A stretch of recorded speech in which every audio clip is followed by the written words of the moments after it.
Uma boa noite a todos e a todas. Nós estamos, em nome da diretoria, agradecendo a participação, a sua visita, a sua reunião conosco. Nós estamos hoje nos reunindo aqui na página do Grupo da Fraternidade Espírita Irmão Camilo, marcando os 38 anos de existência dessa instituição. E para marcar essa data festiva, nós estamos inaugurando a nossa sala de bate-papo. É isso mesmo, sala de bate-papo. Nesta sala, nós vamos reunir pessoas, diferentes convidados, com temas diversos, para tratarmos de conteúdos voltados para os princípios básicos da doutrina espírita. Será um espaço onde nós nos reuniremos, estaremos nos aproximando os corações. Então, maiores detalhes sobre a programação, sobre esse planejamento, nós encontraremos futuramente na página do próprio Grupo da Fraternidade Irmão Camilo. Para a gente iniciar o nosso evento, nós gostaríamos de convidar para fazer a nossa prece inicial um dos nossos diretores, o diretor de doutrina, nosso conhecido amigo Ademir Parolin, que irá fazer a prece para que nós possamos dar início aos nossos trabalhos, e o Parolin é um dos sócios fundadores da instituição. Então, em nome do Parolin, nós também, em nossas orações, agradecemos, valorizamos aqueles que trabalharam no passado para a construção dessa entidade. Por favor, Parolin. Primeiramente, meu boa noite a todos que estão nos assistindo e ouvindo. Nós vamos, então, para dar início ao trabalho desta noite, fazer a nossa prece. Vamos todos volver os nossos olhos, imaginando a figura serena do Mestre Jesus. Há 38 anos, uma luz desceu dos céus, atingindo a terra e vindo aportar aqui na nossa querida Araras, onde se transformou depois num educandário de almas. E, em 19 de julho de 1982, recebeu o nome de Grupo da Fraternidade Espírita Irmão Camilo. E até hoje, só temos a agradecer por tudo que tem transcorrido esse grupo de fraternidade. E não temos muito a pedir, mas só temos a agradecer. Agradecer a Deus, nosso Pai, nosso Criador de todas as coisas. Agradecer ao nosso Mestre Jesus, nosso irmão maior. Aos benfeitores amigos, esses mensageiros de Jesus, que têm nos assistido no grupo da fraternidade. Agradecer a todos eles pela assistência que têm nos dado no transcorrer desses 38 anos. E aproveitamos o ensejo para agradecer a todos os diretores, desde o primeiro até o atual, todos os dirigentes, a todos os trabalhadores, aos voluntários e a todos aqueles que, de alguma forma, anonimamente, contribuíram para o nosso grupo da fraternidade, contribuíram para essa casa bendita de oração e de trabalho. Então, só temos que agradecer. E pedindo ao Mestre Jesus que os envolva com sua paz, com seu amor. E que assim seja, Senhor. Ok, Parolin, muito obrigado.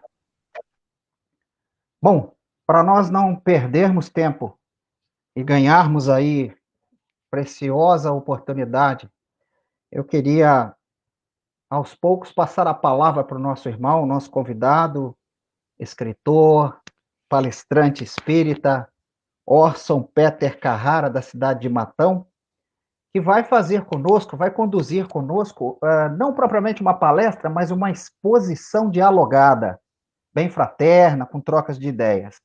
Boa noite, Orson, nossos agradecimentos. Seja bem-vindo ao nosso trabalho, à nossa sala de bate-papo. Obrigado por inaugurar esse novo projeto, desafio que que estamos começando a construir juntos. Então, a palavra é sua para as considerações iniciais. Boa noite, Jorge. Boa noite, Ademir. Boa noite, Alcina, que está na retaguarda aí. As esposas. É muita gratidão esse momento ao meu coração, porque é uma honra realmente. Quando se refere à importância de um centro espírita que aniversaria, e nesse caso, nesta noite, 38 anos, isso deve significar para todos nós imensa alegria, imensa gratidão, imensa lembrança de tantas lutas que normalmente ocorrem desde a fundação, a manutenção, a continuidade de uma atividade espírita. No caso, um centro espírita. Então, isso é histórico, isso deve realmente ser motivo de muita felicidade, deve ser para todos nós, aqueles que labutam na casa e aqueles que hoje estamos visitando virtualmente, nesta noite especial, histórica, inclusive uma noite de inauguração de uma sala virtual. As transmissões agora, como se tornaram comuns, também serão feitas online pelo Grupo de Fraternidade Espírita Irmão Camilo. Então, é uma honra imensa, meus amigos, estarmos juntos nesta noite. O próprio título da palestra, Educandário de Almas, foi uma sugestão nossa, considerando a importância de uma instituição ou de todas as instituições movidas e alimentadas e inspiradas pelo ideal espírita, que a todos nos move nesses instantes, que nos move ao longo da vida, considerando a grandeza, a importância do espiritismo em nossas vidas. E o Centro Espírita configura-se realmente como um educandário, porque ele nos ajuda a educar o sentimento, ele nos fornece cultura doutrinária, instrução e nos aponta caminhos para que possamos aplicar esse conhecimento vasto desta ciência maravilhosa, desta filosofia incomparável, desse resgate moral do Evangelho do Cristo em favor da evolução da humanidade. Nós nos sentimos muito felizes. E realmente eu estou aqui falando de Matão. Matão fica próximo a Araraquara, não estamos tão distantes em quilometragem. E Matão é a cidade onde laborou Kaibar Schutel, que também foi fundador de um centro espírita nos idos de 1905, influenciando toda uma geração de espíritas. Então, numa noite em que se alcança a marca expressiva de 38 anos de uma instituição fundada sob o ideal espírita, alimentada pelo trabalho dos seus fundadores, dos seus pioneiros, dos continuadores e dos atuais trabalhadores, voluntários, tarefeiros, diretores, a nossa saudação, porque abre-se aqui para todos nós, em nosso coração, uma oportunidade de profunda reflexão interior, de uma profunda reflexão sobre a importância de um centro espírita, do investimento que devemos fazer constantemente para que ele funcione adequadamente. Apesar de sermos todos criaturas imperfeitas, de trazermos limitações de várias ordens, de trazermos dificuldades nos vários campos do relacionamento e mesmo das possibilidades, isso não nos impede, todavia, de fortalecer a instituição a que nos vinculamos. Porque em todo o Brasil e mesmo fora dele, há muitos brasileiros no exterior alimentando este propósito de levar o conhecimento espírita, de vivê-lo. Nós podemos dizer desse esforço coletivo que existe em todos os lugares para que a doutrina seja conhecida. Normalmente, se nós lermos os estatutos de um centro espírita, porque na legislação brasileira nós temos a exigência da organização jurídica, e essa organização jurídica requer naturalmente um CNPJ. Para registro do CNPJ, nós temos que fazer o estatuto, que é elaborado e aprovado em Assembleia Geral. E se nós formos buscar normalmente, logo nos primeiros artigos, para não dizer no primeiro artigo, nós vamos encontrar lá que a finalidade do Centro Espírita é o estudo, difusão e prática do Espiritismo. Notemos a amplidão dessa expressão. Estudo, divulgação e prática do Espiritismo. Isto abre uma janela, um universo de atividades e possibilidades para entendermos a importância de um centro espírita, que é realmente um educandário de almas, porque é nele que nós aprendemos, é nele que nós nos desenvolvemos no trabalho que o Cristo nos oferece. Seja pelo conhecimento, seja pelo contato direto com as dificuldades humanas, de toda ordem, materiais, morais, emocionais, psicológicas, mas também é nele que nós aprendemos no contato com os espíritos, com os estudos nas obras, com os eventos, com os grupos, com a experiência administrativa que é exigida, que nós teremos e vamos gradativamente adquirindo, mas também no socorro às necessidades humanas, como já disse, em todos os aspectos, para que nos fortaleçamos como criaturas humanas, como homens e mulheres, num sistema gigantesco de aprendizado que também está na vida material, também está nas providências da vida profissional, na vida familiar, mas que encontra no centro espírita aquele refrigério, uma continuidade da nossa casa domiciliar, do nosso lar físico, onde estamos com a nossa família. O centro espírita oferece esse espaço de convivência para que nos aproximemos e exercitemos o amor na prática, além do estudo da doutrina, além da sua divulgação, que é fundamental, mas também na prática cotidiana, seja no relacionamento com pessoas tão diferentes dentro do próprio grupo, ou também no atendimento às pessoas que batem as portas do centro espírita. Então eu quero saudar a vocês, quero agradecer imensamente a oportunidade desta noite, sinto-me muito honrado, muito feliz e agradecido. Como disse o nosso Jorge, nós não vamos fazer uma palestra, nós vamos conversar sobre esse assunto, sobre esse tema, voltado para a valorização da grandeza e da importância do centro espírita, que se constitui, sob seus múltiplos aspectos, num educandário de almas. Vamos entender isso. Chamo o Jorge aqui novamente para darmos continuidade. Eu queria começar fazendo aí uma provocação para o nosso bate-papo, Orson. Dada a amplitude e a seriedade dos trabalhos, né, diversidade e responsabilidade da Casa Espírita, o que é que você diria? Você acha possível que existiria algum tipo de trabalho mais importante? Causa e casa. O que você faria sobre? O que você falaria sobre isso? Eu gosto muito desse assunto, causa e casa espírita. Inclusive é o título do meu primeiro livro. Esse livro está esgotado, mas ele é fruto do meu entusiasmo com a importância da casa espírita e a grandeza do espiritismo. Porque casa é uma edificação. Ainda que não tenhamos a estrutura física, nós podemos constituir um grupo, não é mesmo? Podemos até nos reunir debaixo de árvores, podemos nos reunir em lugares os mais diversos, que vai constituir uma igreja, uma reunião de pessoas. Então, aí estaria a casa, independente das paredes. Mas, normalmente, hoje nós já temos condições de edificar a estrutura física que nos protege do clima, da temperatura, das intempéries, nos protege, nos acolhe, nos abriga. A casa espírita, que se distribui nas suas variadas atividades, que vão desde a evangelização, o passe, o atendimento fraterno, a reunião mediúnica, a palestra pública, a distribuição da sopa, dos enxovais, é uma série de atividades. Mas nós temos a causa espírita. A causa espírita é o elemento gerador, é o elemento inspirador da fundação e do funcionamento de um centro espírita. A causa é a origem, estabelecida nas suas diretrizes, nos seus alicerces, com a codificação espírita. A causa inspira a fundação da casa, e a casa, normalmente, em condições habituais, em condições normais, se esforça para representar fielmente a causa que lhe inspira.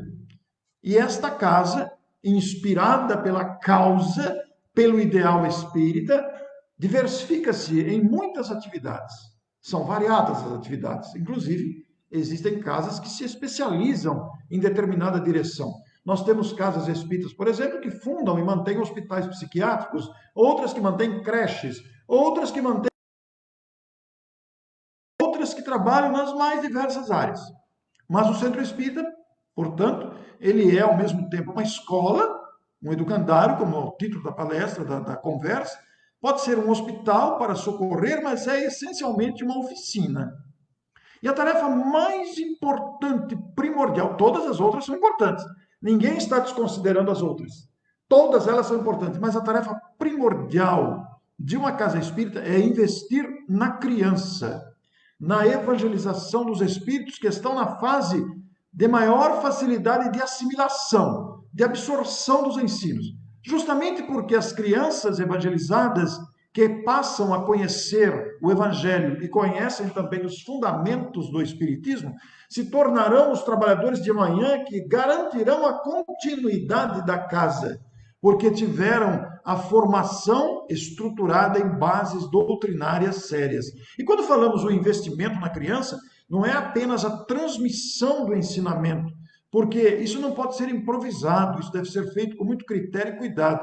O investimento também se refere à preparação de um local que as aulas sejam transmitidas, com a estrutura específica a ser utilizada para aulas às crianças, para atividades lúdicas, para atividades que motivem a criança a ter vontade de ir ao centro, com a participação dos pais, que não devem apenas levar a criança ao centro, devem ir junto, né? E esse investimento também se refere à reciclagem e formação dos evangelizadores, em cursos, em eventos. A casa, inclusive, deve custear a participação de jovens ou voluntários ou trabalhadores que atuem em favor das crianças. Poderão dizer, poderão alegar que às vezes não tem condições para isso, mas a criatividade é capaz de gerar recursos para essa atividade. Nós arrumamos recursos para tanta coisa, por que não destinar recurso para preparar uma sala ou salas? Se o centro tiver só um salão, vai improvisar, vai achar um meio. Mas se tivermos condições de prepararmos uma sala e prepararmos também os evangelizadores, nunca no improviso. Não adianta apenas ter uma boa vontade para contar uma historinha. O avanço da pedagogia, o avanço todo que temos na psicologia, nos permite preparar aulas hoje motivadoras. As crianças hoje já não podem ser colocadas mais para fazer desenhos. Há que se utilizar toda a moderna didática, a pedagogia, a psicologia, o ensino espírita, para que a criança sinta vontade e assimile, através dos ensinos, da arte, etc., aqueles ensinos transmitidos. Eu passei pela evangelização infantil. Eu sou produto da evangelização infantil. No meu tempo de criança, eu guardo recordações memoráveis da evangelização infantil, que consideramos, Jorge, sem desconsiderar as demais atividades, a mais importante tarefa de um centro espírita. Você vai me permitir? Eu vou dizer a você que eu já comecei bem mais tarde, porque eu já comecei com 8 anos. Então, você já berço espírita, né? Mas olha, evangelização, eu estou imaginando o sorriso dos evangelizadores participando do nosso encontro aqui com esse depoimento. Maravilhoso. Aliás, é o preparo dos novos trabalhadores, né? E isso tem a ver, Orso, com um assunto que nos foi colocado, que é o seguinte: um dos desafios das casas espíritas é a conquista de voluntários, a conquista de trabalhadores e a formação de voluntários. É um dos desafios. E outro desafio, se você me permite, é nós conseguirmos transformar a casa espírita num local acolhedor, onde os trabalhadores se sintam bem, se sintam à vontade, com prazer em estarmos juntos. Eu gostaria que você fizesse um comentário sobre isso. Formação de novos voluntários e ambiente acolhedor na casa espírita. O centro espírita deve ser uma extensão do nosso lar, da nossa casa, onde vivemos com a família. A família toda deverá sentir vontade de ir ao centro. Para sentir vontade, dar gosto de ir ao centro, o centro deverá preparar um ambiente acolhedor para a família toda, para os pais, para os filhos e para as pessoas que ali vão. Então, o grande desafio é realmente preparar um ambiente acolhedor. Como é que nós preparamos um ambiente acolhedor? Nós preparamos um ambiente acolhedor envolvendo as criaturas. Como é que nós envolvemos a criatura? Porque o ambiente do centro não pode ser um ambiente frio, que você chega na hora, entra, boa noite, senta, ouve, boa noite e vai embora. Não. Nós devemos fazer do centro espírita um local realmente agradável, onde as pessoas se sintam acolhidas. Para que se sintam acolhidas, nós devemos, normalmente, em condições habituais, envolver as pessoas. Como é que nós vamos envolver as pessoas? Convidando-as a participarem das tarefas. Por exemplo, Numa palestra como hoje, comemorativa, foi muito importante o trabalho feito pela equipe diretora de envolver um grupo de amigos que se sentiu valorizado, fez uma intensa divulgação, criou uma certa ansiedade no Jorge, mas fez uma intensa divulgação para que esse momento acontecesse a contento. Mas, por outro lado, também é muito importante que vamos fazer uma promoção. Vou dar um exemplo muito básico aqui. Digamos que vamos fazer uma promoção para arrecadação de recursos. Nós queremos pintar a sala para os evangelizadores, que vão formar homens de bem. Então nós temos que pintar, temos que comprar uma mesinha adequada às crianças, vamos comprar um data show, um computador para dotar a sala, vamos instalar ar-condicionado, precisamos de dinheiro. Não fica barato. Então nós vamos fazer o quê? Nós vamos fazer 4 rodadas de pizzas. 4 meses nós vamos fazer pizza. Uma vez por mês nós dedicamos uma data e vamos fazer pizza. Então, este ambiente que reúne os trabalhadores para confeccionar a pizza, porque é muito engraçado, né? A gente trabalha gratuitamente, ainda trabalha na pizza e ainda compra pizza, porque, claro, é um movimento voluntário para gerar recursos. Então, que tal, neste dia, convidar a equipe que trabalha para almoçar no local do evento? Você vai criar um envolvimento com a equipe e gratuitamente. A despesa do almoço vai sair da própria geração da receita de pizza. Eu estou falando pizza apenas como exemplo, pode ser tanta coisa. Então, aqueles que forem trabalhar naquela promoção, eles estarão com o almoço já feito naquele dia. Não terão preocupação de ter que sair, fazer almoço. E gratuitamente. A receita para esse almoço vai sair da própria promoção. Que mal há nisso? Nenhum. Estarão todos envolvidos, todos com alegria. Eu falei de fazer isso aí, almoço para envolver as pessoas, mas há muitas outras maneiras de fazer isso. Imaginemos vocês, por exemplo, que vamos receber, agora não, porque está na pandemia, mas vamos receber um convidado que vem de fora, é aniversário do centro. Por que não, depois do centro, também fazer uns comes e bebes para envolver as criaturas? E as criaturas participarem, as pessoas participarem dos eventos. Este envolvimento ele é essencial para valorizar a presença e o trabalho de todos os envolvidos numa casa espírita, Jorge. Mas parece que é uma outra pergunta aí que eu escapei, né? Qual é a outra sequência? Então, eu gostei muito desse Comes e Bebes, porque tem muita gente boa de cozinha no grupo da Fraternidade Espírita Irmão Camilo. Eu acho que você precisa aproximar mais. Falou em Comes e Bebes, você anima toda a galera, porque o pessoal gosta muito disso. Sim. Tem uma coisa, assim, que eu gostaria de emendar aí, mas, assim, nós sabemos a importância, a profundidade, o desafio dos conteúdos e a importância do estudo da doutrina. Mas nós, Orson, ainda vemos um grupo bastante pequeno nas palestras e nos estudos da doutrina. Mas vemos ainda um grupo muito grande nas atividades de passe. Será que nós, trabalhadores, temos uma parcela de culpa nisso? Nós poderíamos fazer algo para atrair e encantar mais pessoas, porque é no estudo da doutrina que está o segredo do sucesso e do consolo. O que você acha sobre isso? Sim, sem dúvida. O estudo doutrinário é essencial para o entendimento e vivência do Espiritismo e para o uso de todos nós. Mas o que acontece é que às vezes há preocupação em manter a casa cheia e deixa-se o estudo em segundo plano, priorizando o passe. Nada contra o passe. O passe é uma atividade abençoada, maravilhosa, extraordinária, que nos ajuda muito. Mas há uma tendência da casa condicionar o trabalhador a ir. Então ele vai não para receber instrução, para estudar, para se instruir. Ele vai para receber o passe. E isto é um condicionamento normalmente feito pela casa. Nós temos que prestar atenção se a direção dada às atividades não está valorizando mais o passe do que o estudo ou a palestra. Por outro lado, os estudos e as palestras devem ser motivadores para quem vai. Se nós assistirmos um estudo sonolento, nós vamos tirar o estímulo das pessoas. Se nós vamos ter uma palestra que não tem hora para começar, não tem hora para acabar, e a pessoa também não se desenvolve contente, nós vamos esvaziar o salão de palestra. Nós temos que valorizar também a palestra, que é o cartão de visita de uma casa espírita. Vai ter passe? Tudo bem, mas o passe vai ter a sua disciplina própria. E a palestra, o estudo tem prioridade sobre o passe, não pode ser o contrário, embora a importância do passe. Porque é exatamente a palestra e o estudo que forma o homem espírita consciente. Então, para isso, da mesma forma que nós dissemos lá atrás, que tem que haver um investimento na evangelização infantil, há que haver um investimento também, não necessariamente financeiro, porque às vezes vai ser preciso um investimento financeiro para manter um rol de palestras eficientes, convidando pessoas de fora, mas isso não precisa ser um exagero, pode ser uma vez por mês, pode ser 2 vezes por mês, aí vai depender do critério e o trabalho que a casa pretende desenvolver. Mas há que haver um investimento no estudo.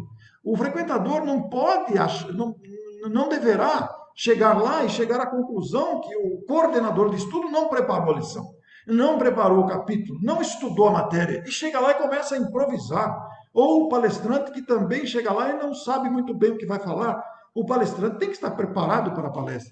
E os estudos têm que ser estudos também envolventes. Como é que se faz um estudo envolvente? Motivando a pessoa, pedindo a participação, sem constranger ninguém. O coordenador de estudos, ele deverá provocar sutilmente, com jeito, com respeito e motivando o participante a também ter uma interação com o grupo. E isso é uma coisa que ele vai aprender. Ele vai pesquisar, ele vai observar outras pessoas. Por isso que é importante a gente não se limitar apenas ao ir no centro no dia. Eu sou médium, só vou no centro no dia da mediunidade? Não. Nós temos que estar envolvidos com a casa. É claro que não vai dar para ir em todas as reuniões, nós vamos pelo menos participar de uma palestra na semana. E ao mesmo tempo interagir com os grupos e observar outras pessoas como fazem, visitar outras casas, interagir com outras casas, interagir com o movimento. Porque se nós ficarmos travados apenas na nossa atividade, nós não vamos perceber o alcance, nós não vamos perceber a multiplicidade de providências e ações que podem ser feitas com esse dinamismo que se pode ser dado. Jorge, você é um pedagogo, você sabe do que eu estou falando. A pedagogia valoriza esse estímulo à participação das pessoas que vão estudar e que procuram alento às suas questões. O passo é importante, mas ele não pode ter prioridade sobre o estudo e a palestra. Exatamente. Boas colocações. Não há, perfeita essa observação. E, em especial, os profissionais que estão nas casas espíritas, que têm o conhecimento da área de educação, precisam ser envolvidos e trabalhar bastante para ajudar nesse processo, né? Perfeitamente. Quer dizer, Jorge, o Centro Espírita, ele é uma grande equipe, e esta equipe precisa estar integrada. Eu vejo casos, por exemplo, que a pessoa só vai no dia da atividade dela, não vai na palestra, está perdendo. Ou que vai na palestra não sabe o que está acontecendo no grupo de estudo. Isso é uma pena, né? É uma judiação isso. Está perdendo o melhor. O melhor da doutrina não é o passe, não é a conversa com os espíritos. O melhor da doutrina é o estudo que entusiasma a vida. Exatamente, exatamente. Emendando nessa questão do estudo, porque eu acho que essa pergunta tem relação com o que você está abordando, a gente ainda vê no movimento espírita nosso, você que viaja aí pelo país todo, a gente ainda vê casas espíritas que priorizam somente as atividades práticas mediúnicas. Mas, por outro lado, já existem algumas casas espíritas defendendo a ideia de que a reunião mediúnica é secundária. Ou seja, o extremo de um lado, o extremo de outro. O que você comentaria sobre isso? Tem como ter centro espírita sem reunião mediúnica? Por outro lado, só a reunião mediúnica resolve? Boa pergunta, Jorge. Muito boa pergunta, muito oportuna essa pergunta, porque a reunião mediúnica ela é muito importante também. Nós, aqueles que participamos da reunião mediúnica, seja como médium, como suporte ou como esclarecedores, aprendemos muito com a reunião mediúnica, muito. Aliás, a reunião mediúnica existe para o nosso aprendizado, porque os espíritos poderiam resolver tudo por lá. Nós estamos vivendo essa pandemia, centenas de mortes diariamente. Como é que estão sendo tratados esses espíritos que chegam lá nas mais diversas condições? Ora, o plano espiritual tem condições para isso. Na verdade, eles não precisam da gente para socorrer os desencarnados, mas eles se utilizam da mediunidade, dos médiuns e dos grupos, porque aí nós estamos aprendendo nesse intercâmbio com os espíritos. Mas aí você disse bem, não pode ter esse extremo de fazer a reunião mediúnica secundária ou o oposto, né? Então, é possível, claro que o próprio Kardec defende essa ideia, que é possível, sim, fazer reuniões exclusivamente de estudo. Nós não temos que necessariamente fazer reuniões mediúnicas. As reuniões mediúnicas é um processo natural que vai acontecer gradativamente e poderemos exercitar as faculdades de intercâmbio, de aprendizado com os espíritos. Mas nós poderemos também ser apenas um grupo de estudo que vai usar o resultado desse estudo em outras ações caritativas, em socorro aos encarnados, fruto da reflexão séria levada a efeito nos grupos de estudo. Mas, por outro lado, eu conheço centros espíritas que toda reunião é mediúnica. Então, existe lá uma prece, existe lá 15 minutos ou 30 minutos de uma pequena leitura, um pequeno debate, um pequeno estudo, e logo em seguida, quer dizer, toda reunião é mediúnica. Aí a reunião mediúnica se torna prioridade em detrimento do estudo. Também há um descompasso. Mas quem somos nós para dizer quem está certo e quem está errado? Não temos autoridade para isso. Não temos competência nem autoridade para isso. Isso é fruto do entendimento doutrinário das pessoas e dos grupos. Porque os grupos refletem o conhecimento de seus diretores. Os grupos refletem o conhecimento de seus integrantes. E somos criaturas com limitações. Então, às vezes, o nosso entendimento está mais voltado, tem uma tendência para determinada área, determinado aspecto. Por isso é que a gente precisa estar integrado ao movimento para ouvir outras posições, para refletir junto com outros pensamentos. Eu gosto muito, Jorge, de ouvir outros palestrantes, porque aí a gente forma uma referência. O maior equívoco de um palestrante é não ouvir outro palestrante. Ele acha que ele é capaz, que ele domina, só ele que sabe. Ah, não preciso ouvir ninguém, eu já sei o que eu tenho que falar. Eu conheço o Espiritismo há 30 anos. Isso é um engano de maior gravidade, por uma razão muito simples. O Espiritismo é altamente dinâmico, ele não está estacionado ao conhecimento de 30 anos. A doutrina espírita nos convida diariamente a refletir sobre os acontecimentos do cotidiano. Então, nós temos que estar permanentemente atualizados. Perfeito. E eu aproveito isso para ressaltar da sua fala a questão da tolerância necessária no nosso relacionamento dentro da casa espírita, para conciliar os diferentes posições, os diferentes pontos de vista e manter um clima de fraternidade entre os trabalhadores da instituição. Não é isso? Exatamente. O clima de fraternidade deve ser buscado por todos os integrantes, porque somos pessoas diferentes, de opiniões diferentes, de ritmos diferentes, né? Então, isso tem que ser buscado. Na entrevista que eu fiz com o Geraldo Campetti, que está no meu canal de YouTube, eu até cortei esse trechinho. No final da entrevista, eu até fiz um corte lá. Dicas para sentir-se feliz, ou dicas para sentir realizado, alguma coisa assim. E o Campetti, eu perguntei para ele justamente o que você me perguntou, como é que lidamos com as diferenças, com os ritmos diferentes, numa equipe que normalmente é diferente dos seus membros. Ele deu uma resposta magistral, né? Convidando-nos a esse clima de a gente ir com boa vontade, de entender o outro, de apresentar realmente requisitos. Está lá, eu até sugiro que as pessoas vejam essas 5 dicas para sentir-se feliz. E emendando na questão da tolerância, Orson, assim, eu sei que isso não acontece aqui em Araras, mas acontece em outros lugares, de onde eu vim, isso não é Araras, né? Mas, veja, eu queria refletir um pouquinho, associando a questão da tolerância ao fato real, que não é só da casa espírita, do conflito de gerações. Nós encontramos, por um lado, pessoas mais maduras, um pouco mais vividas, que acabam adquirindo uma certa posse da casa espírita.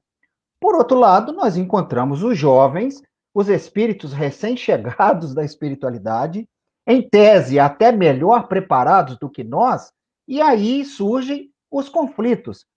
Como é que você descasca esse abacaxi aí? Esse abacaxi é muito fácil de descascar, né? Porque nós temos uma tendência humana, isso é de todos nós, eu me incluo, né? Da gente se acomodar num determinado patamar de entendimento e a gente se apega a pontos de vistas. É muito natural isso, a gente se apega. Então a gente precisa ter o espaço, tem que ter a mente aberta e entender que nós não estamos aqui para sempre, fisicamente não. Nós somos imortais, tudo bem, como espíritos, mas a nossa estadia aqui na Terra, ela pode se interromper a qualquer momento. Nós não vamos ficar com a chave do centro a vida inteira. Nós não vamos ter poder de conduzir uma casa para sempre. O processo de substituição dos voluntários, dos diretores, dos coordenadores, por melhor que ele seja, ele vai acontecer mais cedo ou mais tarde. E as gerações novas aí estão para quê? Para dar continuidade ao trabalho. Então há que haver, de ambas as partes, das gerações mais velhas, mais experimentadas, que têm experiência, que conviveram, que deram o melhor de si para que a instituição funcionasse, nós temos que ter a mente aberta para entender que os mais jovens estão chegando, que vão nos substituir. É inevitável isso. E que, portanto, talvez eles não tenham a experiência que nós temos, mas eles vão ter a experiência, porque vão adquirir como nós também adquirimos. Nós temos que dar essas aberturas. Agora, os jovens estão numa outra época diferente da nossa. Hoje está tudo mudado. E os jovens, por sua vez, também devem entender a dificuldade das gerações mais velhas em passar o bastão. É realmente difícil passar o bastão. Mas nós temos que nos esforçar por uma razão muito simples. Já imaginou o arrependimento que teremos em reconhecer amanhã que nós não passamos o bastão por teimosia, por apego? E por causa disso, quantas coisas foram deixadas de fazer por causa da nossa teimosia? Todos serão substituídos, como está dizendo aqui a Cleide. É verdade, Cleide. Todos serão substituídos. Então nós temos que ter essa consciência de que nós vamos passar e que os mais jovens chegarão. Então há que haver esse clima de disposição para aceitar a chegada dos mais novos e nós percebermos que nós deixaremos esse posto mais cedo ou mais tarde. Perfeito. Já que a gente está trabalhando aí, integrando com as pessoas que estão participando, estão comentando, né? Eu queria aproveitar aqui uma participação da Giovana Boscato, que ela coloca um assunto interessante. Ela coloca para nós que ela acha que nós não deveríamos ter um contato, ou não deveríamos fazer essa relação com os espíritos. Eu gostaria que você comentasse essa questão da reunião mediúnica e dessa questão do quanto essa reunião mediúnica feita de maneira madura, como deve ser feita, ela auxilia ou não auxilia, para a gente tirar a dúvida da Giovana aí. Ô, Giovana, muito obrigado pela sua pergunta, é muito importante realmente, esse assunto é muito oportuno, porque vejam só, na verdade, embora nós possamos evocar os espíritos, nós temos um capítulo específico lá em O Livro dos Médiuns, essas reuniões são feitas não com o intuito de ficar chamando por curiosidade. Elas normalmente são feitas em favor da assistência que se faz em favor de pessoas necessitadas. A mediunidade, ela é um caminho para isso. A mediunidade é um instrumento, é um meio, ela existe. Então, muitas vezes, como eu disse anteriormente, os espíritos não precisam das nossas reuniões mediúnicas para atender às necessidades daqueles que estão no plano espiritual. Mas o que acontece é que encarnados e desencarnados têm uma estreita ligação. Estamos sempre conectados, estamos sempre ligados pelo pensamento, pelo desejo, pelo pensamento, pelo desejo, pelo sentimento, estamos sempre ligados. Então, isso cria uma atração. E muitas vezes essa atração acaba se transformando numa perturbação. Então, a reunião mediúnica visa, muitas vezes, além do aprendizado dos seus integrantes, visa atender a essa carência que está no mundo espiritual também. Porque do mesmo jeito que nós, encarnados, temos ansiedade, nós temos aqui traumas, nós temos medos, nós temos toda essa série de sentimentos contraditórios que trazemos, os espíritos também têm, porque os espíritos nada mais são do que aqueles que estavam encarnados, desencarnaram, passaram para o mundo espiritual, e muitos deles se mantêm ligados à própria família, ao próprio ambiente, à própria casa. Então, a reunião mediúnica, através das vibrações específicas ou gerais, elas poderão dar oportunidade de um diálogo com o espírito enfermo, com o espírito vingativo, com o espírito revoltado, com o espírito que está inconsciente, para atender a sua necessidade, através da mediunidade. Então, nesse ponto, a reunião mediúnica ela se torna um instrumento muito valioso de atendimento e socorro aos espíritos em dificuldade. Embora isso pudesse ser feito lá, a mediunidade existe, o mecanismo existe, e os espíritos permitem, Deus permite, as suas leis permitem, tanto é que a mediunidade é um dos princípios básicos do espiritismo, para que nessa junção aprendamos a amar uns aos outros. Então, não se fica chamando o espírito a torto direito. Na verdade, nós é que nos atraímos. Eles nos atraem ou nós os atraímos. Por causa dessa atração, que poderá ser boa ou má, a reunião mediúnica se torna um instrumento preciso para atendê-los. Às vezes demora muito tempo, às vezes é rápido. Vai Perfeito. variar caso a caso. Orson, na linha da questão de transformar a casa espírita num espaço fraterno entre os trabalhadores, porque quando nós somos fraternos entre nós, facilita o trabalho de acolhimento de quem vem de fora. O Celso Azevedo coloca uma pergunta para nós assim: e sobre o atendimento fraterno? Olha a importância desse trabalho. O que você fala sobre atendimento fraterno? É o espaço de recepção das pessoas não espíritas na casa espírita. É com você. Ô Celso, muito obrigado por ter feito essa pergunta. Essa pergunta não poderia faltar num diálogo como esse. O atendimento fraterno é uma prática muito saudável em que a Casa Espírita disponibiliza recepção, pessoas para receber as pessoas que vão lá buscando ajuda. Então, normalmente é feito num lugar reservado, né?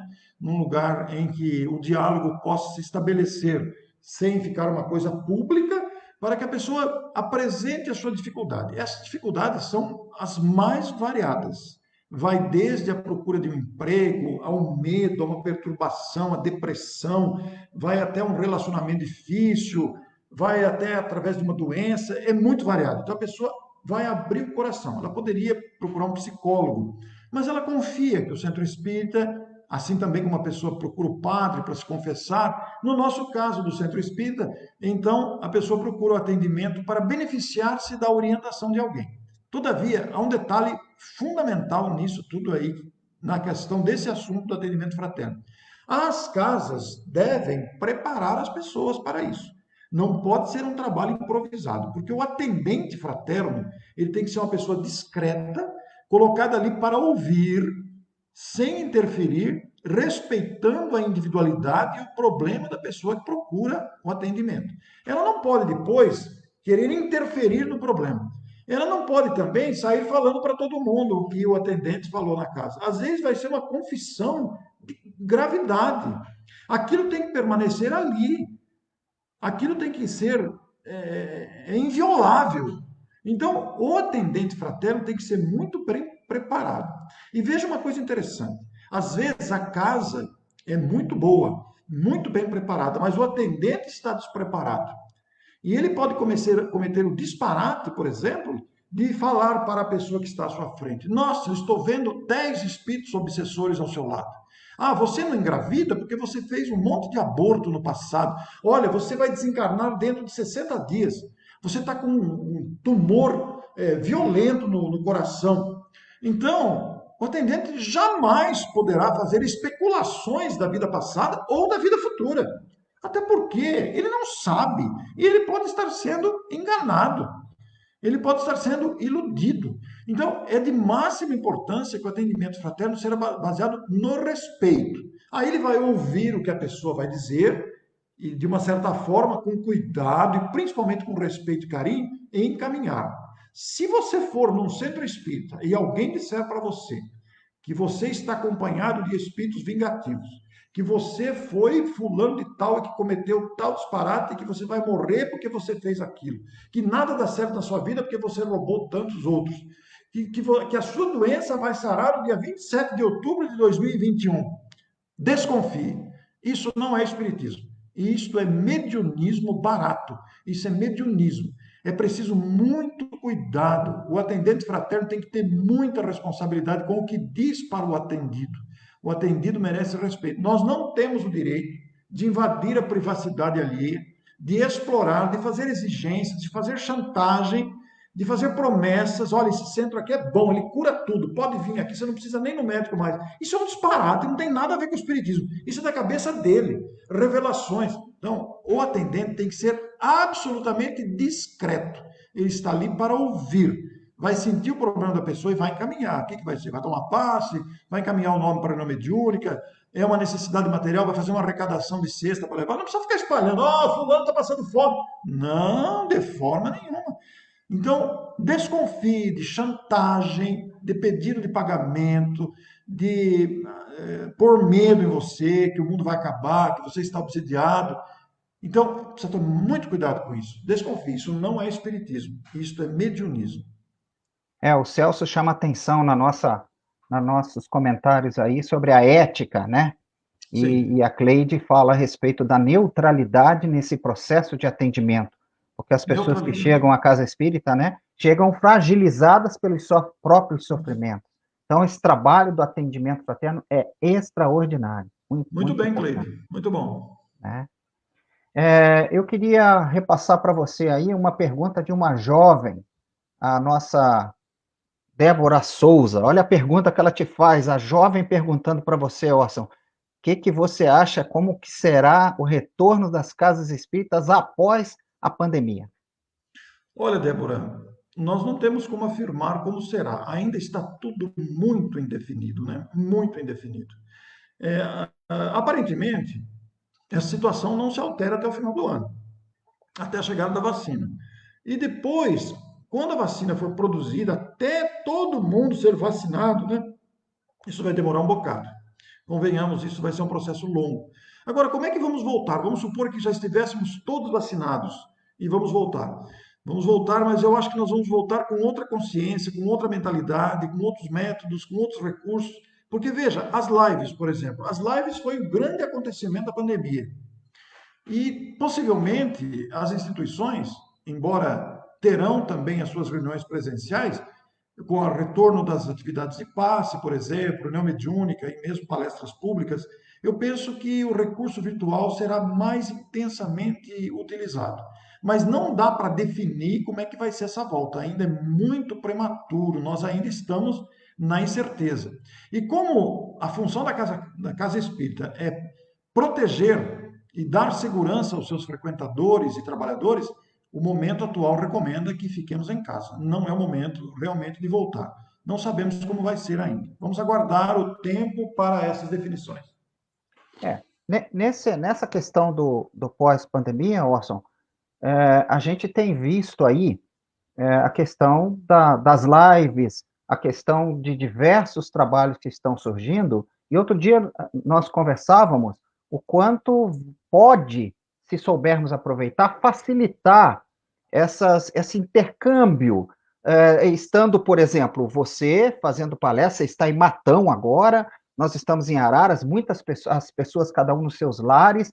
Como é que é isso aí? Eu acho que valeria a pena você dar um depoimento, porque você tem vivido muito isso. Aliás, acho que está até trabalhando mais.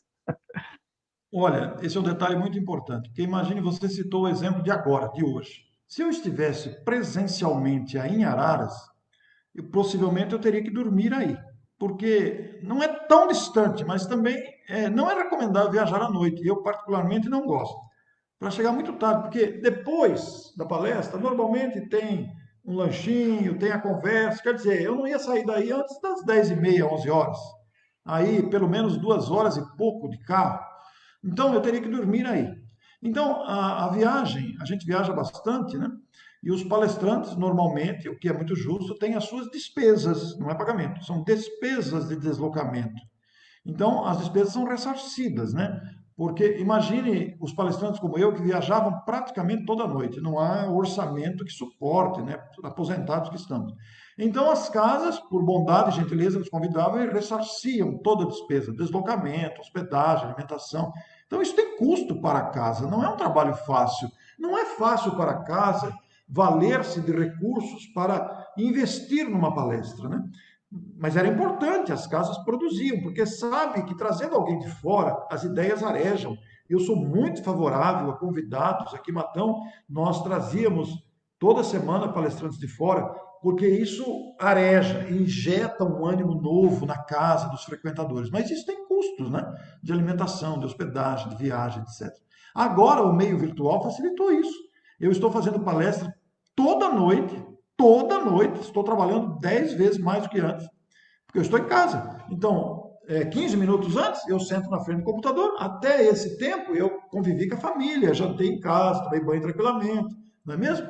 Então, eu estou em casa e acabou a palestra, eu estou em casa de novo, continuo em casa, né? Então, não é fácil o deslocamento, dormir fora de casa, correr o risco da viagem, ficar distante da família. Para vocês terem uma ideia, eu ia fazer palestra em São Paulo muitas vezes para fazer uma palestra.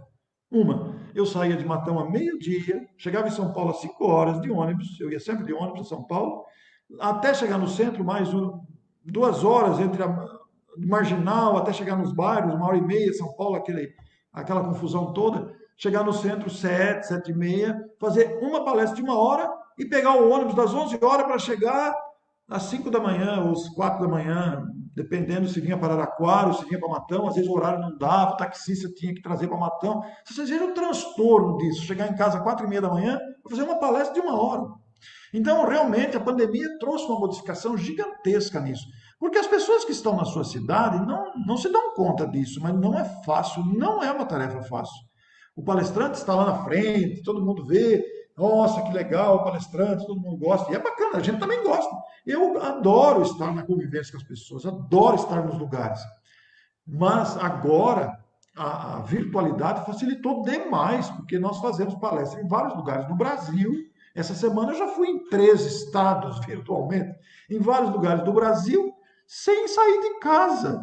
Quer dizer, é uma nova realidade que eu acho que vai ser bastante utilizada. Hoje eu recebi convite de Goiás e da Bahia. Então vejam vocês como é interessante isso, né? Para ir a Goiás, imagina o transtorno, para a Bahia, vai o dia inteiro para viajar, no outro dia para voltar, quer dizer, são 3 dias que envolve toda a questão aí, né? Então é isso, Jorge, é uma mudança mesmo de modelo. Orson, tem uma entrevista que você fez com o Geraldo Campetti, aliás, é muito importante convidar os nossos amigos para poder assistir depois, muito boa, e ele fala uma coisa muito interessante que eu queria, dentro desse assunto, compartilhar com você e ouvir tua opinião. Ele cita a respeito da ampliação das lives, da exposição das pessoas, e dessa exposição o cuidado que tem que ter de que estas pessoas estejam vinculadas às instituições, porque nós estamos aqui, representamos uma instituição. Essa questão, eu acho que valeria a pena você comentar sobre isso, porque é importante. No momento em que se abre as casas, se abrem processos de divulgação dos mais diversos da Casa Espírita, pessoas assumem, então, essa questão de manter a relação institucional.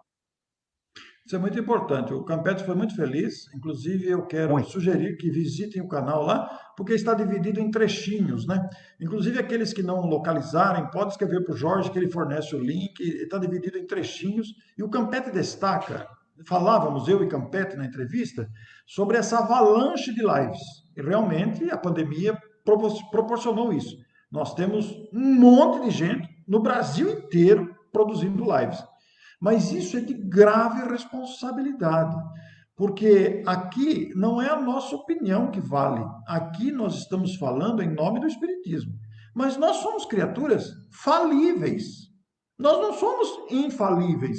Eu poderei cometer um deslize aqui, poderei ter cometido já um deslize aqui, né? Acontece, somos criaturas que na velocidade do raciocínio ou da fluência verbal você pode, usando uma expressão vulgar, você pode dar uma nota fora aqui.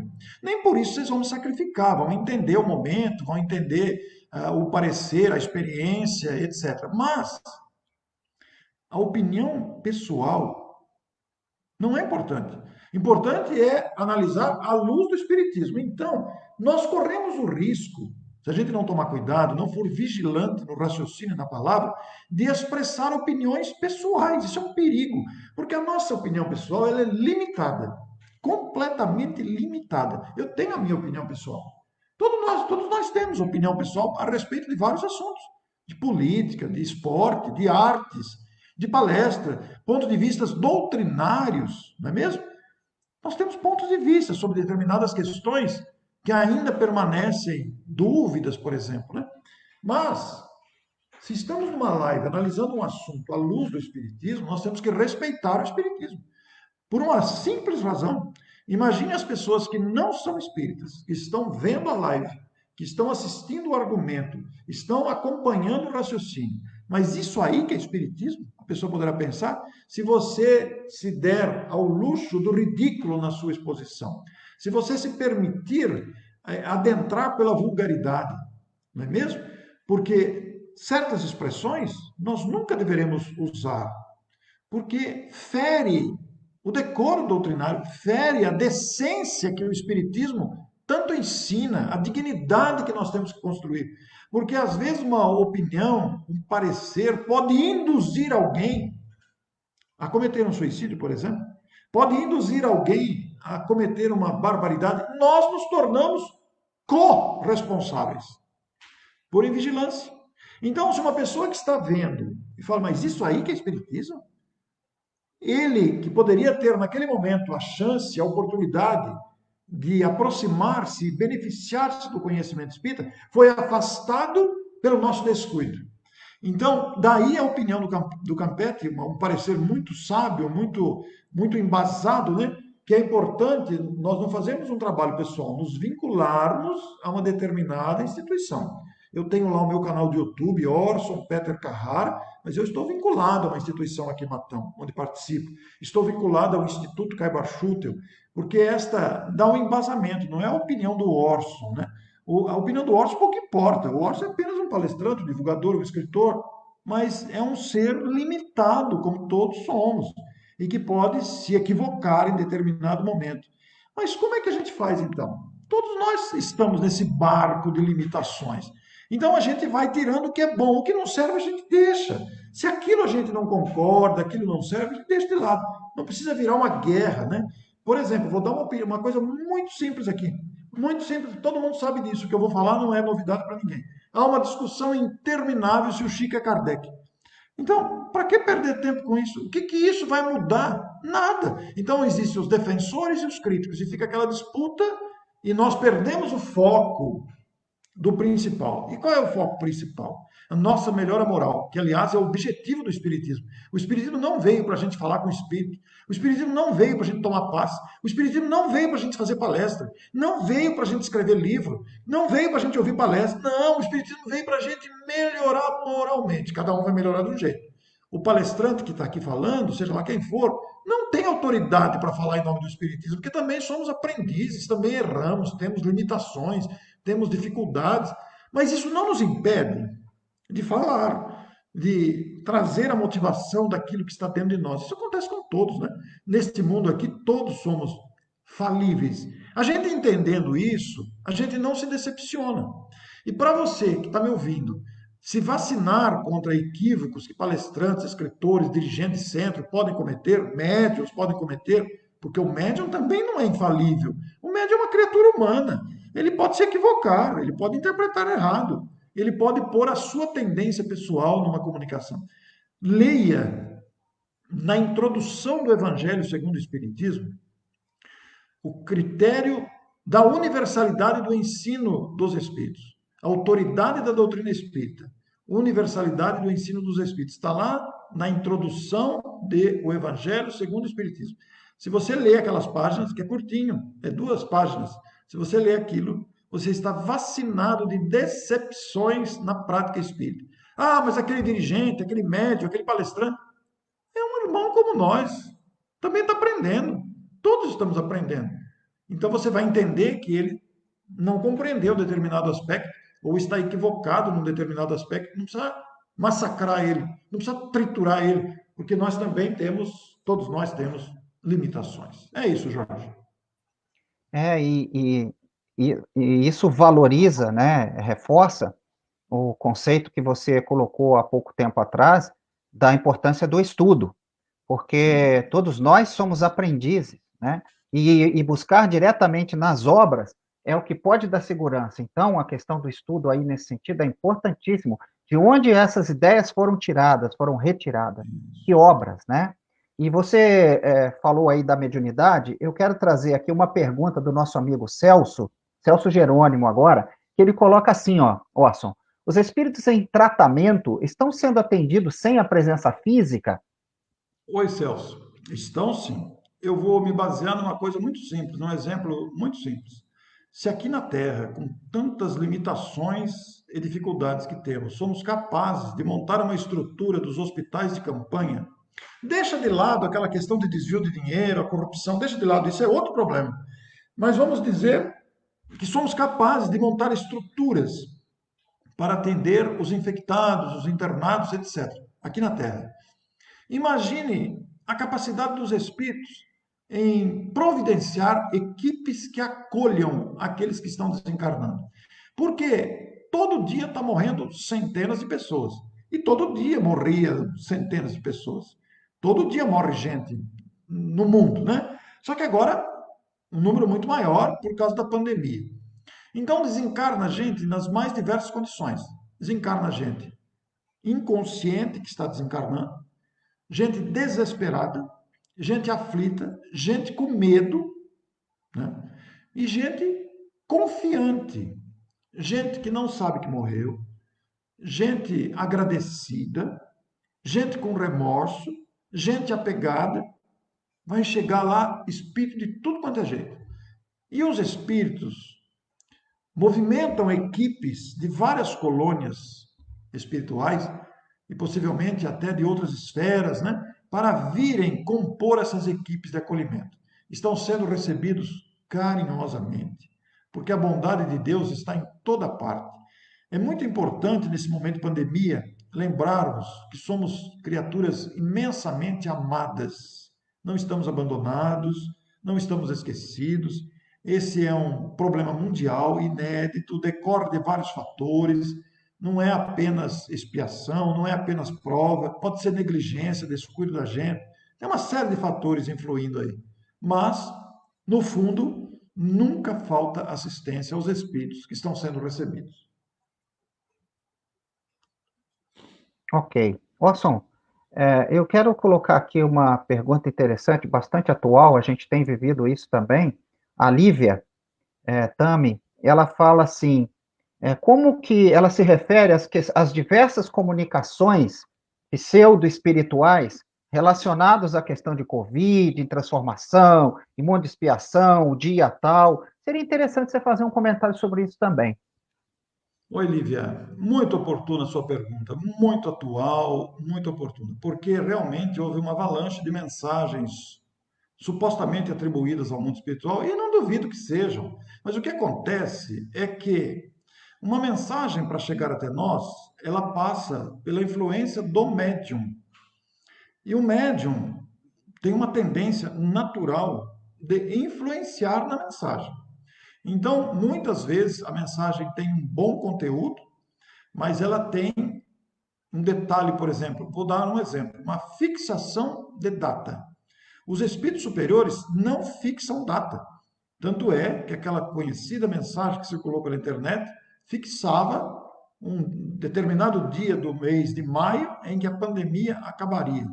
Então fizeram um estardalhaço com a mensagem, fizeram um clipe, etc e tal. Nós estamos no dia 18 de julho, 2 meses depois da fixação de data, e a pandemia ainda está aí, completamente indefinida e multiplicando-se aqui no interior de São Paulo, né? Então, os espíritos não fixam data. Aquela conhecida mensagem, entre outras que surgiram, foram várias, né? Existe o conteúdo sério, coerente, mas nós precisamos estar atentos, porque elas escorregam em determinados aspectos. Se houver qualquer tipo de ameaça, qualquer texto que queira amedrontar as pessoas que vão ler a mensagem, se houver fixação de data, se houver chantagem, imposição, esqueça. Embora, no geral, o conteúdo seja bom.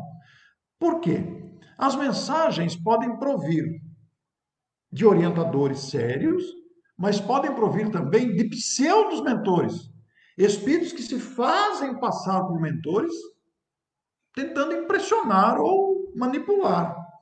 Por outro lado, essas mensagens podem ser captadas por médiums fraudulentos, que por variados interesses podem modificar o teor para se darem áreas de importância, para serem reconhecidos, etc. E tal. Então existe uma pressa em divulgar, uma pressa em tornar isso público, etc. E tal. Mas aí alguém perguntaria, mas peraí, os espíritos superiores não se comunicam? Claro que sim, a todo instante. Mas os espíritos superiores são discretos, não fazem estardalhaços. As mensagens são sutis, discretas, são conselhos breves, sem qualquer tipo de imposição ou de amedrontamento da população, de causar pavor, de causar apavoramento. Não, os espíritos superiores não fazem isso. Então nós vamos nos valer do que diz Erasto lá em O Livro dos Médiuns. É preferível rejeitar 9 verdades do que aceitar uma mentira. Eu recebi, muita gente me mandou, oh, isso aqui foi recebido. Eu falei, olha, o texto tem coerência, mas tem 2 aspectos que me obrigam a descartar o texto. Primeiro, tem um tom ameaçador e fixou data. Não serve. Só por isso não serve. Então nós temos que fazer uma seleção. Qual é o critério que nós vamos utilizar para selecionar as mensagens que chegam? O bom senso. Eu conheço uma história, vale a pena contar porque tem tudo a ver com o assunto. Uma pessoa que gostava muito da mãe, filha única, muito ligada à mãe, e a mãe desencarnou precocemente. A menina tinha pouco saído da adolescência, jovenzinha, a mãe desencarnou. E essa menina sofreu muito com a morte da mãe, sofreu muito. Já faz 10 anos que a mãe desencarnou. E ela sempre pedindo que a mãe viesse dar notícias, que se encontrasse em sonhos, etc, etc, etc. Sempre nesse apelo, sempre me escrevia, eu procurava esclarecer, etc. Mas um dia, uma prima, que também era muito ligada à tia, era muito ligada à mãe dessa primeira jovem que eu estou citando, procurou um centro espírita. E lá nesse centro espírita, no pseudo centro espírita, pediram o nome da desencarnada, a idade que ela desencarnou, a data que ela desencarnou, pegaram todos os dados. E depois lhe foi entregue uma mensagem com a assinatura dessa tia, da prima que foi lá, com a assinatura da mãe da primeira menina. Então a menina veio entusiasmada desse pseudo-centro espírita e mostrou para a menina: olha a mensagem da sua mãe. E a menina leu a mensagem e a mensagem não fez nenhuma referência a ela, filha. Nenhuma referência. Essa menina entrou em desespero, ficou revoltada. Que coisa, minha mãe, tanto tempo fazendo prece para ela, sempre pedindo a ela que desse notícias, que se encontrasse comigo no sonho, que se comunicasse, que mandasse uma carta e nada. Agora minha prima vai lá no centro, ela dá uma mensagem e não fala de mim? Eu falei, você leu a mensagem? Claro que eu li, por isso que eu estou bravo. Estou chorando. E o que a mensagem diz? Ah, minha mensagem diz que tudo vai passar, minha filha, tudo vai passar. Você precisa ter forte, precisa ter fé. Só isso. Só. Falei, não é tua mãe. Não é tua mãe. Como que não é minha mãe? Se fosse tua mãe, ela teria se referido a você sem o médium saber. Porque é fácil para o médium pegar o nome, todos os dados, escrever uma mensagem e assinar o nome embaixo. Eu já sabia tudo.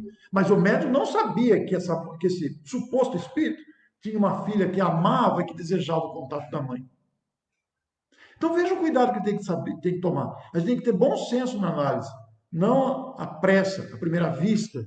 Precisa analisar com bom senso, com critério, para a gente não cair nessas armadilhas que pseudos médiums ou pseudos espíritos fazem conosco. A questão é mais séria do que parece. E os espíritos bons nos comunicam? É claro que se comunicam, mas sem esses detalhes alarmantes e esses detalhes que estragam e transformam a mensagem numa mentira. Orson, o tempo não para e a Que gente vai pena, tá tão começar a gostoso isso. caminhar Eu estou para o adorando as nosso. perguntas. Estou adorando as perguntas. Pois é, eu sei. Eu já percebi aqui que várias perguntas, se você permitir, nós vamos encaminhar depois para você fazer considerações, que tem bastante gente aqui com considerações, comentários, agregando informações, o que é muito importante. E já caminhando para a gente poder aí encerrar, eu queria fazer o seguinte comentário para você. A gente está vivendo hoje um momento festivo, estamos começando um trabalho dentro do grupo da Fraternidade, um novo desafio, novos trabalhos virão, mas o mundo aí fora não está assim. Várias pessoas desencarnando, familiares deixando seus entes queridos, deixando seus entes queridos em situação que nem pode se aproximar para estar junto nesses momentos de dor. Eu gostaria de saber o que você tem, o que o Espiritismo tem para aliviar as dores dessas pessoas que estão se afastando dos seus entes queridos nesse momento de transição, pandemia e sofrimento que a gente está vivendo. Muito boa pergunta, Jorge.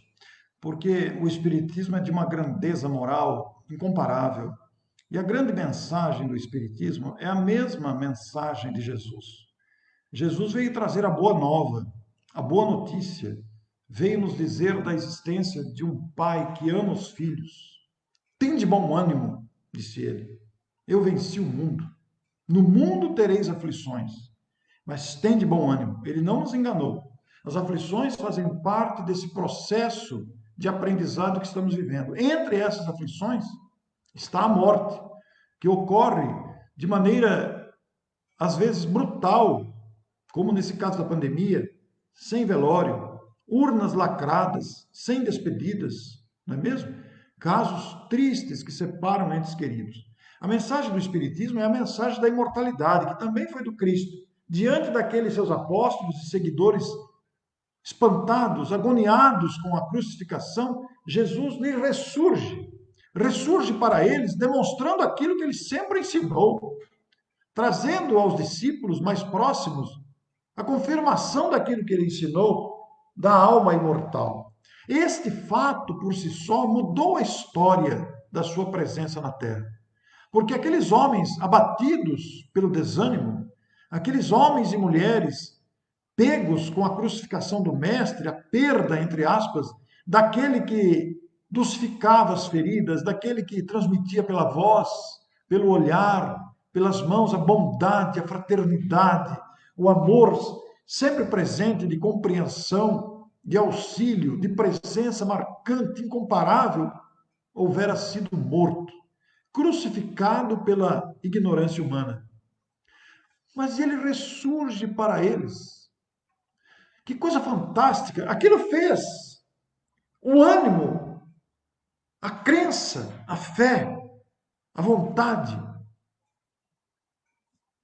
munir-se de toda expressão. E isso atravessou os séculos e chega até nós da mesma forma. Se lermos Leon Denis, no fabuloso e magistral livro O Problema do Ser, do Destino e da Dor, nós vamos nos encher de um entusiasmo tão grande por esta característica, por esse atributo maravilhoso, na minha opinião. Isso é uma opinião pessoal que eu vou dizer agora. Vocês não precisam concordar. É uma opinião pessoal. Agora não é o Espiritismo, agora é o Orson falando. Na minha opinião, a imortalidade da alma é o maior presente que Deus nos deu. Imagine, nós vamos viver para sempre. Coisa maravilhosa, nada vai se perder. Nada vai se perder. Os afetos, as ligações, os contatos, a fraternidade, o amor, o desejo de continuar aprendendo e prosseguindo destemido, isso está em nós não vamos perder isso nunca. O corpo vai se desfazer, isso aqui é uma ferramenta biológica perecível, que eu tenho que cuidar, eu tenho responsabilidade sobre ele. Mas eu não sou isso, eu estou nisso, né? Temporariamente. Então o Espiritismo oferece essa ferramenta maravilhosa da convicção, não é crença. É convicto, somos imortais. Claro que no estágio que estamos, existe a dor da separação. Mas somos imortais. Isso enche o nosso coração de ânimo, de esperança, de alegria, de gratidão. Então o Espiritismo vem demonstrar com fatos essa realidade palpável. Mas para conquistar essa convicção, a gente tem que mergulhar nos livros, na reflexão. Estudar, porque quando a gente estuda, a gente se entusiasma. Nós não podemos estar na superficialidade do Espiritismo, só ir para receber paz. Vai lá, recebe o passe, escuta a palestra e vai embora. Não, tudo bem, nós temos que realmente ouvir a palestra e podemos tomar o passe. Mas vamos também estudar essa grandeza que é o Espiritismo, adentrando os seus princípios para compreender este conforto que a doutrina espírita oferece. Então, Jorge, neste momento difícil da história, a contribuição do Espiritismo, a convicção, é a convicção calcada no raciocínio e no sentimento, naturalmente, construído pela fé que o Espiritismo nos proporciona conquistar.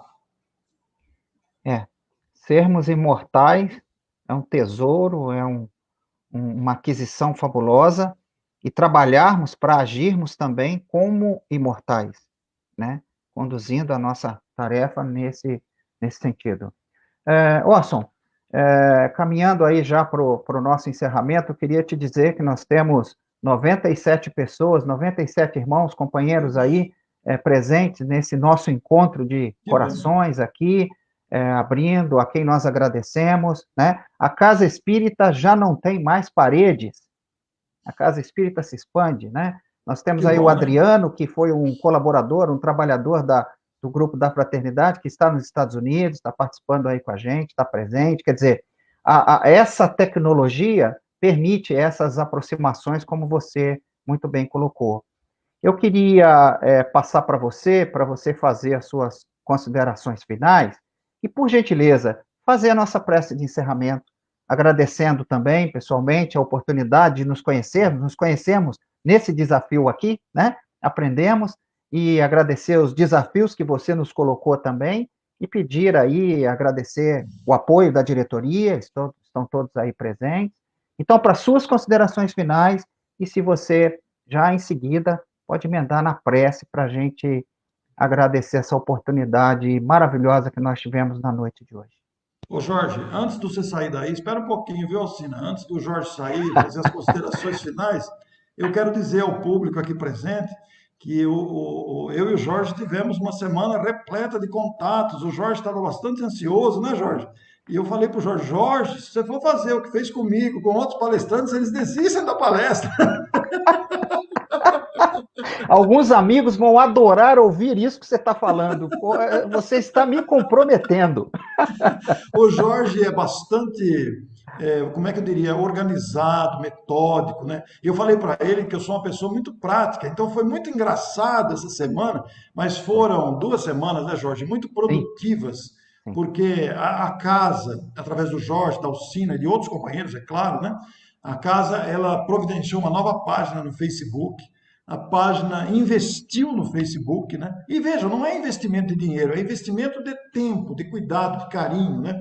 Então, e nós aprendemos juntos. O Jorge aprendeu a mexer com o aplicativo aqui e criamos uma noite maravilhosa. Então, Jorge, eu quero agradecer imensamente a você. Eu espero que você tenha ficado contente com o resultado. Eu estou muito feliz aqui, viu? Muito feliz mesmo. Quero agradecer aos diretores do irmão Camilo, porque foi uma noite memorável ao meu coração. Eu vou colocar essa entrevista, esse diálogo no meu canal de YouTube. Quero, inclusive, convidá-los a conhecerem o canal de YouTube, onde tem vários trechinhos cortados de coisas valiosas. E também visitarem o canal de YouTube do Grupo Musical Amigos do Bem. Esse grupo musical, tem que pôr grupo musical, não é Amigos do Bem, é Grupo Musical Amigos do Bem. Tem lá músicas espíritas ou não. Tem declamação e narração de poemas. E tem o meu programa Alegria de Viver, que eu apresento na Saudades FM aqui, de segunda a sexta. São programas de 3 minutos e que agora estamos transformando em pequenos clipes. E futuramente nós deveremos estrear um programa de 6 minutos ou 4 minutos. Eu não vou revelar o nome da pessoa, quero manter expectativa, sobre saúde e espiritualidade. Vai ser um programa, não sei se vai ser semanal ou 2 vezes por semana, nós ainda estamos tratando, para falar desses assuntos que fazem o ser humano crescer. E isso vai ser feito no Grupo Musical Amigos do Bem. Então é importante que você se inscreva nos 2 canais, Orson Peter Carrara e Grupo Musical Amigos do Bem. Então, eu quero agradecer imensamente a vocês, cumprimentar a diretoria, cumprimentar a casa, irmão Camilo, por essa noite que foi festiva. As perguntas foram muito boas, agradeço imensamente.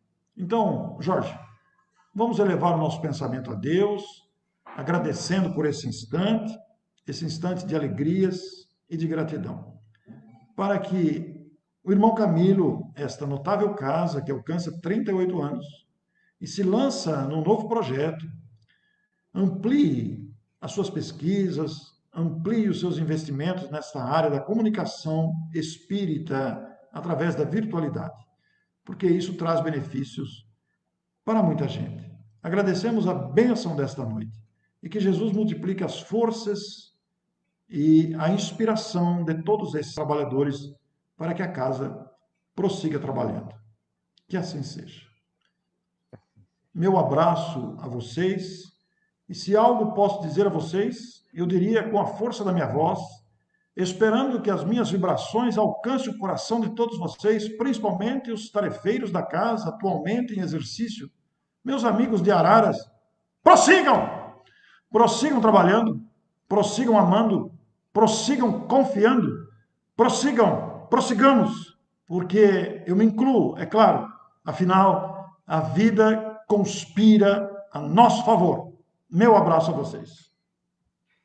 Muito obrigado. Uma boa noite a todos. Que Deus abençoe cada lar aqui representado. Até mais.